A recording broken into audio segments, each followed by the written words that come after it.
우리가 방금 불렀던 찬양 가사를 보면 한번 읽어드릴게요. 우리 찬양 너무 잘 알고 또 많이 부르면서 손도 들고 노래했던 가사들이죠. 전능하신 나의 주 하나님은 능치 못하실 전혀 없네. 아멘. 네. 그런 엘샤다이의 하나님이심을 정말 믿으십니까? 네. 우리의 모든 간구도 우리의 모든 생각도 도우리가 아니라 우리의 모든 꿈과 모든 소망도 신실하신 나의 주 하나님은 우리의 모든 괴로움 바꿀 수 있네. 불가능한 일 행하시고 죽은 자를 일으키시니 그를 이길 자 아무도 없네.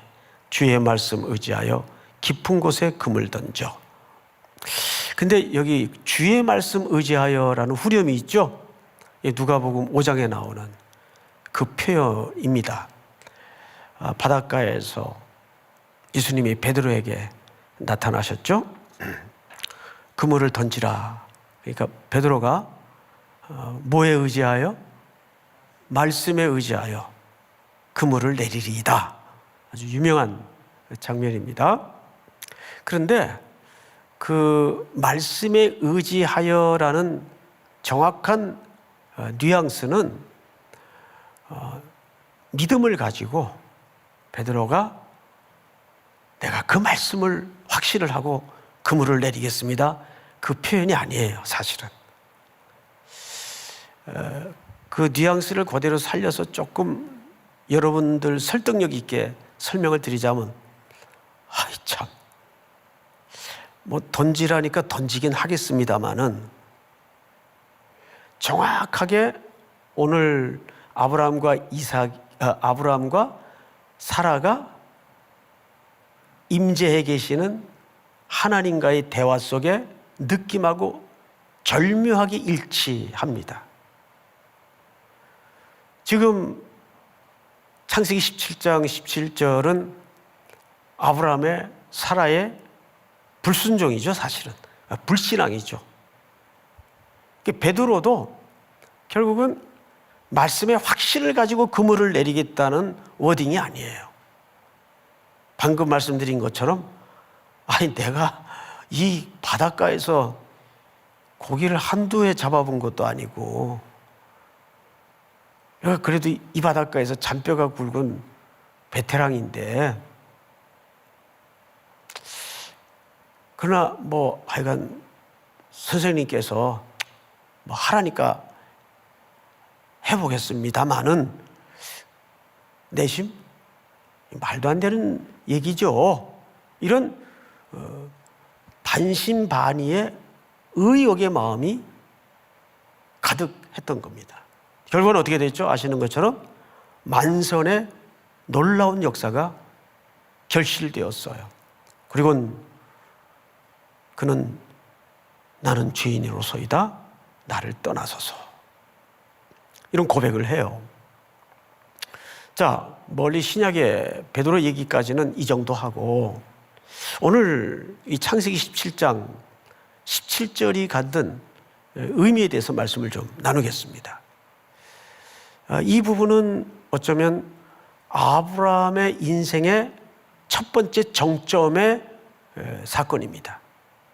그 두 번째 정점이 창세기 22장에 이삭을 모리아 땅 어느 한 산에서 제물로 드리기 위해서 잡는 사건이 두 번째 정점의 사건이에요.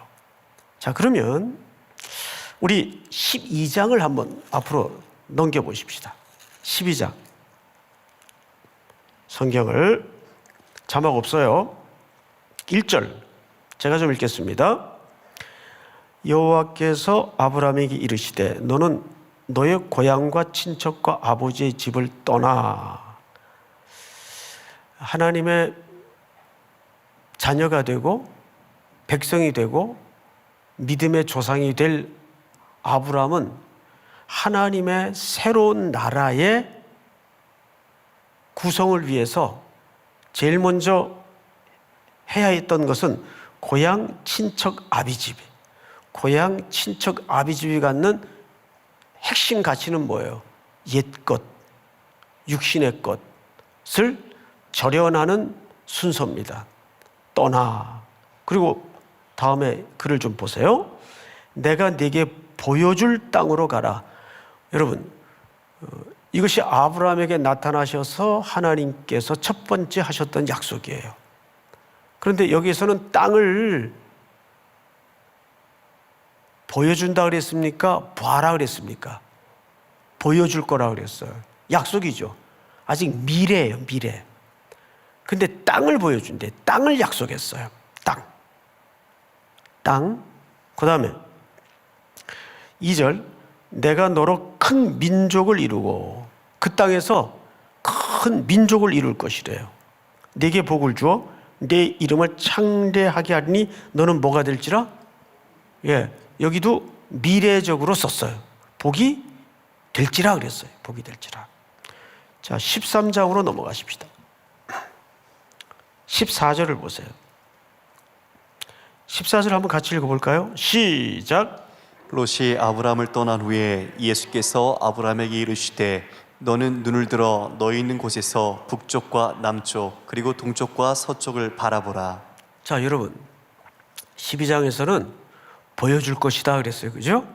뭐를? 땅을 보여줄 것이다. 요즘 땅 때문에 시끄럽죠? 땅 얘기만 나오면 화가 나요. 근데 어차피 화낼 거 없어요.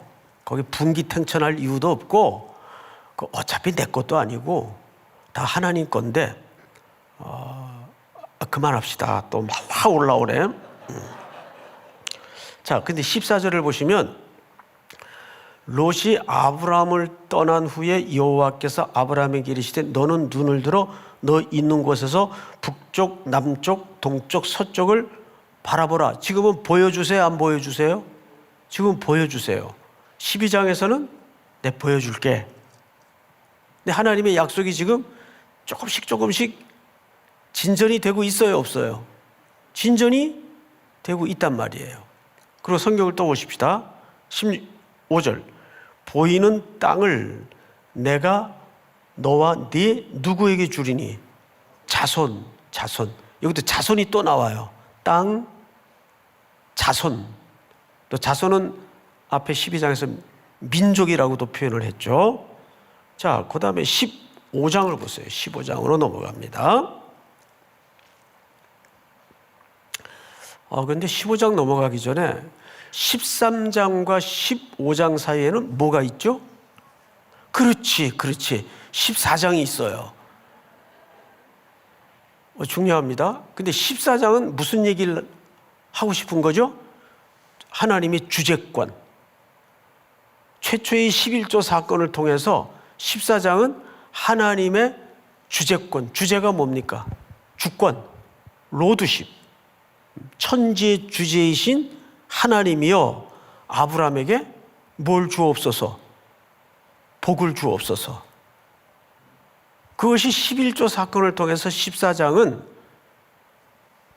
아브라함에게 이 만물의 주인이 누구냐? 이거를 학습시켜 주시는 거예요. 이해가 돼요, 여러분? 그러면 살금살금 하나님은 아브라함이 눈치채지 못하게 툭 뭘 자꾸 아브라함의 인생 속에 여기저기 던져놔요. 자, 내가 네게 땅을 보여줄게. 그리고 너는 복이 될 것이다. 그리고 그 땅에서 모든 민족이 복을 받을 것이다. 민족을 이룰 것이다. 또 13장으로 넘어왔더니 봐라. 동쪽, 서쪽, 남쪽, 북쪽 땅을 봐라. 다 이것이 내 백성, 내 자손의 것이 될 것이다. 근데 지금 당장은 아브라함에게 뭐가 있어요, 없어요? 아무것도 없어요. 혈연이 없어요. 자기가 살아와 생산한 자식이 아직 없단 말이에요. 근데 하나님의 약속은 계속 구체화되고 진전이 되고 있어요, 없어요?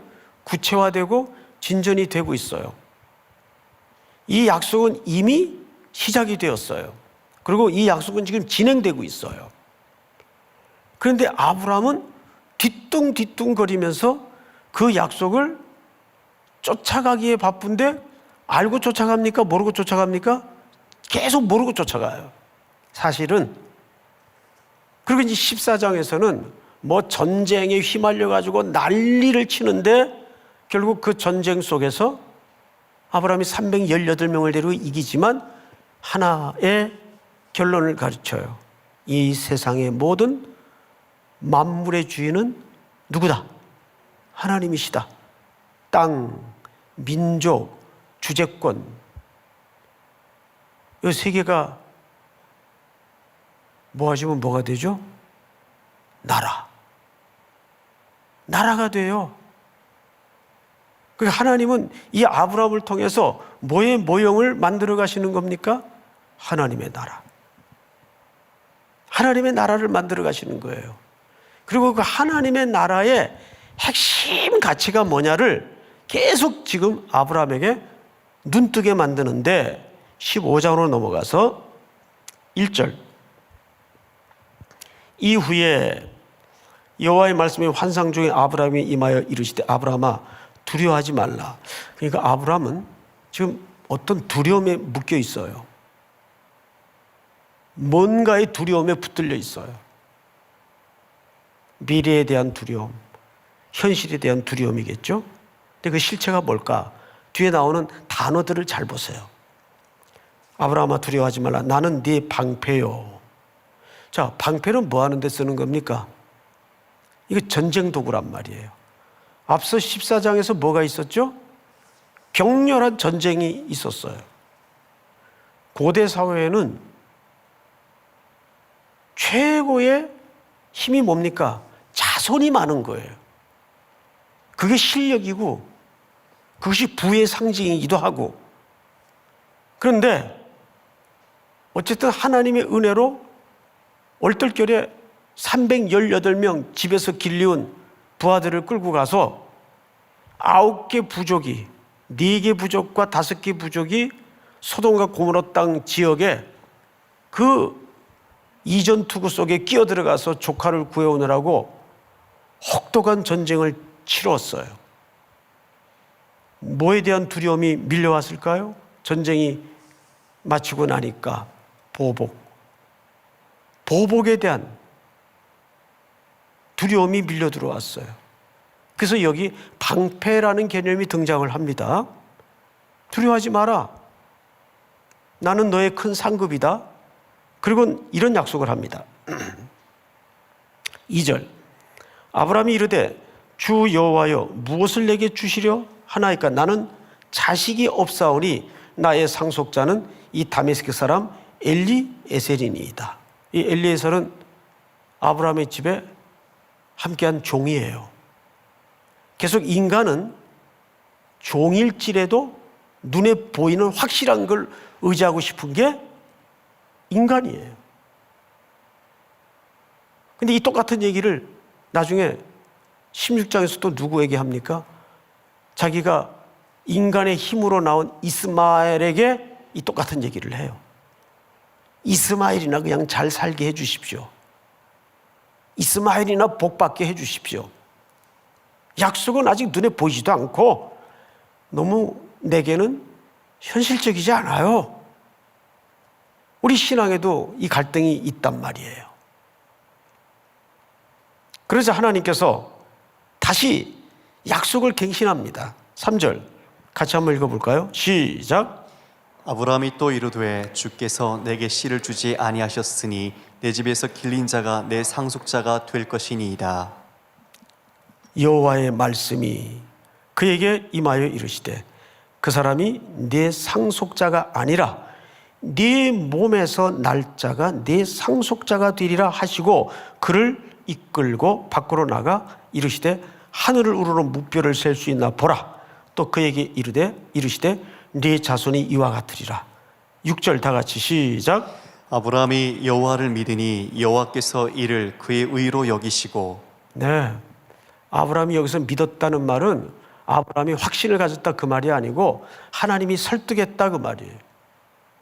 하나님이 설득해 놓고 하나님이 그를 의로 여겼어요. 그래서 에베소서에서는 믿음을 선물이라고 얘기하는 겁니다. 믿음은 하나님의 설득의 결과지 우리가 어떤 이치적으로 깨닫고 확신을 가지고 토해낸 것이 믿음이 아니에요. 자, 성경을 마저 보십시다. 이렇게 하나님이 약속을 하셨어요. 아브라함에게 계속 약속합니다. 아직도 약속의 구체적인 실체는 미래적입니까? 현실적입니까? 아직도 미래적이에요. 근데 이번에 하나님이 그냥 약속을 하지 않고 아주 중요한 퍼포먼스를 하나 행하십니다. 15장 몇 절을 보시냐면 12절을 보세요.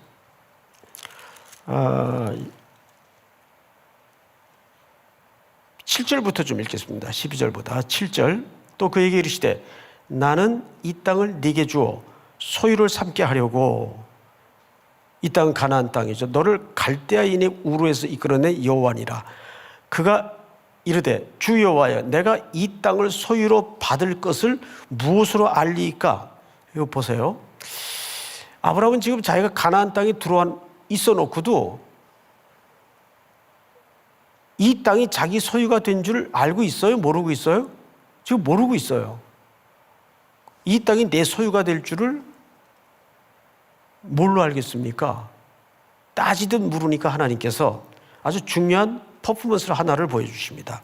9절 여호와께서 그에게 이르시되 나를 위하여 3년 된 암소와 3년 된 암염소와 3년 된 수양과 산비둘과 집들기 새끼를 가져올지니라. 아브라함이 그 모든 것을 가져다가 그 중간을 쪼개고 그 쪼갠 것을 마주 대하여 놓고 그 새는 쪼개지 아니하였으며 솔개가 그 사체 위에 내릴 때 아브라함이 쫓았더라. 해질 때 아브라함에게 깊은 잠이 임하고 큰 흑암과 두려움이 그에게 임하더니, 자, 아브라함이 갑자기 잠이 들었어요. 깊은 잠이 임했어요. 여러분, 사람이 잠이 들면 뭐하고 똑같다 그러죠? 죽은 거하고 똑같아요. 그래서 히브리 사람들의 이 잠이라는 의미 속에는 죽음이라는 상징적 메시지가 녹아져 있습니다. 자, 깊이 잠이 들었어요. 그리고 잠든 후에 나타난 광경들입니다. 13절 여호와께서 아브라함에게 이르시되 너는 반드시 알라. 네 자손은 이방에서 객이 되어 그들을 섬기겠고 그들은 400년 동안 네 자손을 괴롭히리니, 이거 애굽의 고역살이를 예고한 거죠. 그들이 섬기는 나라를 내가 징벌할지며 그 위에 네 자손이 큰 재물을 이끌고 나오리라. 너는 장수하다가 평안히 조상에게로 돌아가 장사될 것이요 네 자손은 4대 만에 이 땅으로 돌아오니 이는 아모리 족속의 죄악이 아직 가득 차지 아니함이니라 하시더니 해가 져서 어두울 때 연기나는 화로가 보이며 타는 횃불이 쪼갠 고기 사이로 지나더라. 자, 여러분, 이 내용은 아브라함이 잠든 사이에 벌어진 내용이에요. 그러면 이 언약은 아브라함과 하나님과의 쌍방 언약입니까? 일방적인 언약입니까? 그렇죠. 쌍방 언약이 아니에요. 원래 언약은 쌍방이 하는 거예요. 근데 저쪽이 실력이 안 될 때는 일방적으로 하는 거예요. 이 일방적인 언약 속에 담아진 메시지는 간단해요. 누구든지 이 약속을 깨면 죽는다. 하나님이 자기를 걸고 한 얘기예요. 하나님이 죽을 수 있나요? 불가능하잖아요. 그런데 하나님이 죽는 사건이 나죠. 그의 아드님 예수 그리스도께서 이 땅에 오셔서 십자가에 죽으세요. 무슨 결과입니까? 믿음의 대표자인 아브라함이 언약을 어긴 결과예요. 너든지 나든지 누구든지 이 언약을 깨면 죽는다는 이 고대 근동에 누구나 알 수 있는 언약의 행위입니다. 쌍방 행위입니다. 근데 이걸 하나님께서 일방적으로 언약을 하세요. 그런데 이 언약을 16장에 들어와서 아브라함이 깹니다. 아무리 기다려도 하나님이 씨를 주시지 아니하니까 그만 아내의 여종 하갈에게 들어가서 생사해낸 인물이 누굽니까? 이스마엘입니다. 이스마엘.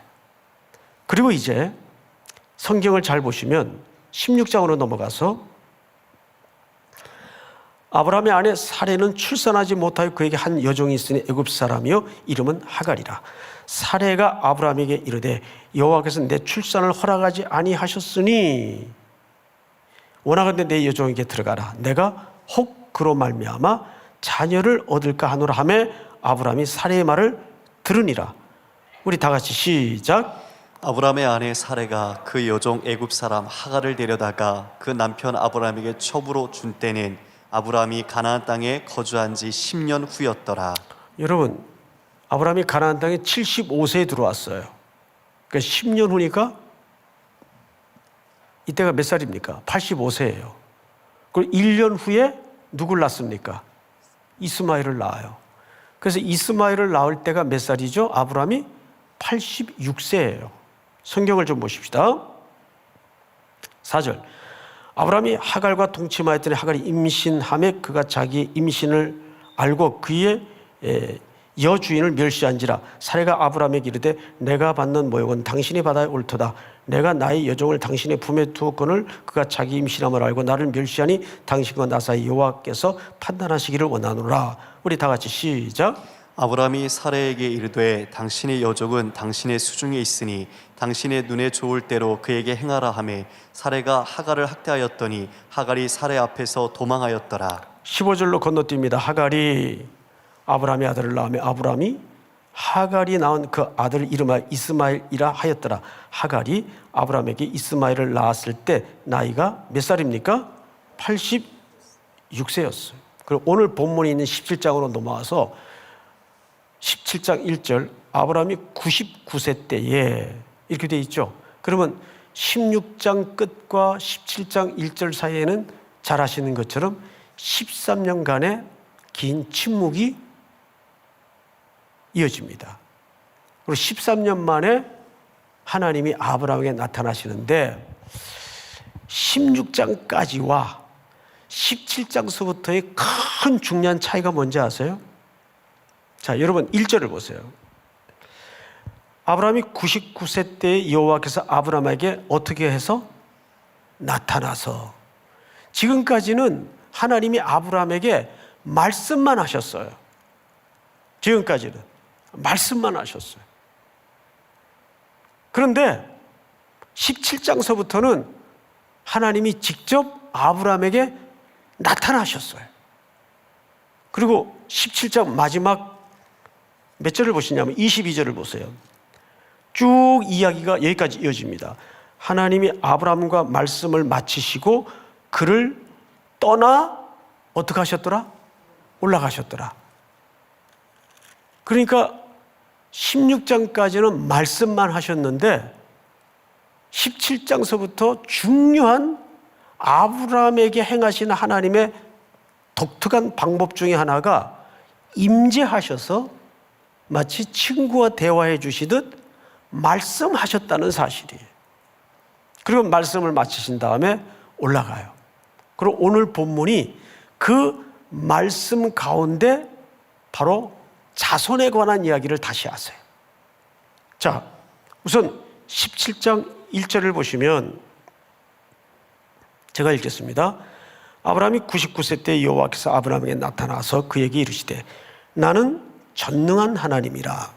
보통 샤다이 이렇게도 표현을 하는데 성경 전체에서 엘 샤다이 할 때는 모두 7차례밖에 사용을 안 해요. 근데 그 7차례의 용례를 전부 찾아보니까 두 가지 특징이 있어요. 생육하고 번성에 관하여 하나님이 언약을 하실 때, 약속을 하실 때 엘샤다이라는 하나님의 칭호가 등장을 해요. 나는 전능한 하나님이라. 근데 문제는 아브라함과 사레가 그 약속을 기다리지 못했어요. 전능한 하나님께서 이제는 임재하셔서 그 약속을 다시 한번 갱신시켜 주는데, 오늘 17장 17절 결론입니다. 제가 읽겠습니다.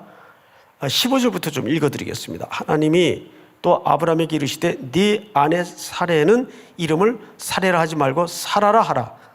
내가 그에게 복을 주어 그가 네게 아들을 낳아주게 하며 내가 그에게 복을 주어 그를 여러 민족의 어머니가 되게 하리니 민족의 여러 왕이 그에게서 나리라. 17절 여러분 한번 같이 읽어볼까요? 시작. 아브라함이 엎드려 웃으며 마음속으로 이르되 100세 된 사람이 어찌 자식을 낳을까? 사라는 90세니 어찌 출산하리요 하고. 요 본문을 우리 표준 세번역으로 다시 한번 좀 보십시다. 좀 띄워주실까요? 아브라함은 얼굴을 땅에 대고 엎드려 웃으면서 혼잣말을 하였다. 다음 절 다 같이 시작. 나이 100살 된 남자가 아들을 낳는다고? 또 90살이나 되는 사라가 아이를 낳을 수 있을까? 네. 어떤 히브리어의 주해가 된 내용을 읽어보니까 이렇게 썼더라고요. 가능할까? 나올 수 있을까? 그 말이, 그게 정말 가능하다고? 그래서 두 번째 이야기가 뭐냐면, 하지만 불가능해, 그거는. 아직 우리 와이프가 90에 내가 99세인데, 여기 100세라는 표현은 실제적인 나이가 100세라는 말이 아니에요. 그냥 99세니까 그게 100세라고 그런 거예요. 내가 지금 나이가 100살이 다 됐는데, 우리 98대도 내가 지금 100세가 다 됐는데 그렇게 표현할 수 있잖아요. 그리고 우리 와이프가 지금 경수가 끊어진 지가 언젠데, 그러니까 여기 정확한 이 두 부부의 속내가 표준 세번역을 보면, 아브라함은 얼굴을 땅에 대고 엎드려 웃으면서 혼잣말을 하였다. 나이 100살이 된 남자가 아들을 낳는다고? 또 90살이나 되는 사라가 아이를 낳을 수 있을까? 이거는 질문이 아니라 불가능하다 그 말이에요. 자, 그런데 오늘 이 단순한, 너무도 잘 알고 있는 유명한 구절을 통해서 그런즉 누구든지 그리스도 안에 있으면 뭐라? 새로운 피조물이라. 저는 우리 신앙인들이 지금 생활을 하면서 전부 어떤 의미에서 우리가 기대하고 우리가 희망하고 우리가 소망하는 바들이 전부 불가능해 보이는 것들 투성이에요. 그럼 우리가 하나님의 백성으로서 그분을 믿고 살아야 될 이유가 어디 있어요? 우리 삶이 예측 가능하고 노력해서 가능해지는 일들 투성이라면 우리가 굳이 고단하게 예배당 들락거리면서 하나님 믿을 이유가 어디 있어요? 여기서 중요한 것은 그것이 정말 물리적인 어떤 불가능한 니즈일지라도 여기서 우리에게 필요한 게 뭐죠? 내 믿음이 아니라 그분에 대한 신뢰예요. 하나님에 대한 신뢰예요. 근데 이들은 웃었어요. 이 웃다라는 말이 짜크, 그게 이삭의 이름이 되어버리네요. 근데 그 웃음은 사실상 불신의 웃음이에요. 근데 하나님 자체가 얼마나 해악적인 분인가 하면 그 불신의 웃음을 리얼한 웃음으로 바꿔놓으세요. 그러니까 하나님의 일방적인 은혜는 인간의 불신과 인간의 부정과 인간의 못남과 연약함을 뚫고 하나님은 하나님의 계획과 일을 결실하고 만들어내십니다. 여러분, 그 약속과 그 사실을 믿습니까? 그러면 오늘 밤 여기 우리 화면으로 예배하는 모든 성도님들도 여기에서 중요한 결론을 하나 내리고 말씀을 좀 마치겠습니다. 현실적으로 우리 청년들도 그렇고 이런 거 하나씩 있을 거예요. 우리 시험해 보자고요. 에이, 그건 말도 안 돼. 그건 나한테. 뭐가 말이 안 돼요? 그런 거 하나씩 다 있죠? 얼굴 보면 알아요. 에? 여기 어머니들도, 젊은 어머님들도 어떤 그런 문제가 있잖아요. 아, 이건 말이 안 돼. 이건 내 그냥 희망사항일 뿐이지. 아니라니까요. 믿습니까? 여러분들이 금요일마다 그 한 주 얼마나 일터에서 고단하게 수고하고 애썼어요. 그런데도 꾸역꾸역 나와서 또 찬양 같이 하고 기도할 때 그 마음속에 수건이 있단 말이에요. 수건.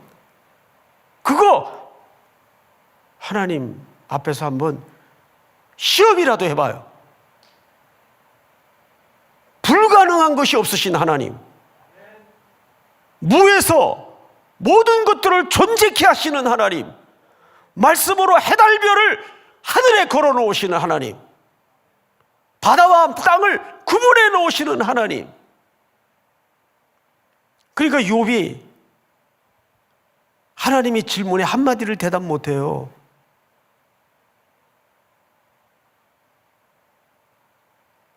믿음이 언제 필요한 거예요, 그러면? 왜 필요한 거예요? 아, 이건 의학으로도 안 돼. 그냥 이러다가 뭐 더만 좀 안 나빠지면 아니라니까요. 전능하신 하나님께서 무에서 유를 창조하시고 말씀으로 세상을 창조하신 하나님께서 할 수 있겠어요? 못 하시겠어요? 왜 대답들을 안 해요? 할 수 있겠어요? 하지 못하겠어요? 그 하나님을 우리에겐 기다려야 돼요. 그래서 칼빌은 믿음을 뭐라고 정의했는가 하면 기다림. 기다리세요. 하나님이 1초도 지체 없이 하나님의 정확한 시간에 그분의 뜻을 이루기 위해서 반드시 결실하세요. 그래서 17장 1절로 가면 이런 표현이 있어요. 아브라함이 99세 때 여호와께서 아브라함에게 나타나서 그에게 이르시되 나는 전능한 하나님이라 너는 내 앞에서 행하여 완전하라. 이 내 앞에서 행하라라는 말은 정확하게 walk before me, 내 앞에서 걸으라 그 뜻이에요. 내 눈에서 떠나지 말라. 하나님 시선에서 벗어나면 자꾸 딴 거 쳐다보고 다닌다고요. 광명, 시흥 이런 데 돌아다니고 그런다고요. 에?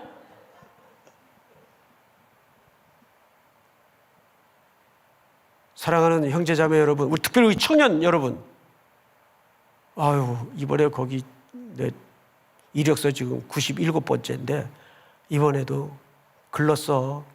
왜? 200대 1이래. 그게 의미 없다니까요. 아무 의미가 없어요. 그거 전능하신 하나님, 엘샤다이의 하나님 믿습니까? 그 하나님을 신뢰하고 그 하나님을 기다리고 오늘 여러분들이 이 밤에 가지고 나온 제목을 온통 폭포수처럼 쏟아내고 다 비워내고 다시 하나님의 약속으로 가득 메워져서 채워져서 저문을 나서는 여러분들이 될 수 있기를 주의 이름으로 축복합니다. 기도하겠습니다. 다 같이 기도합시다. 오늘 주신 약속의 말씀을 붙들고 전능하신 하나님 믿습니다. 나는 무기력하고 나는 소심하고 여러 가지로 스펙도 모자라고 참 부족하고 뭐 하나 내놓을 게 없지만 주님, 내가 하나님의 자녀입니다. 하나님의 약속을 믿습니다. 엘샤다이 하나님을 믿습니다. 우리 이 시간 다 같이 한번 주여 부른 다음에 소리내어 통성으로 다 같이 기도합니다. 주여! 사랑하시는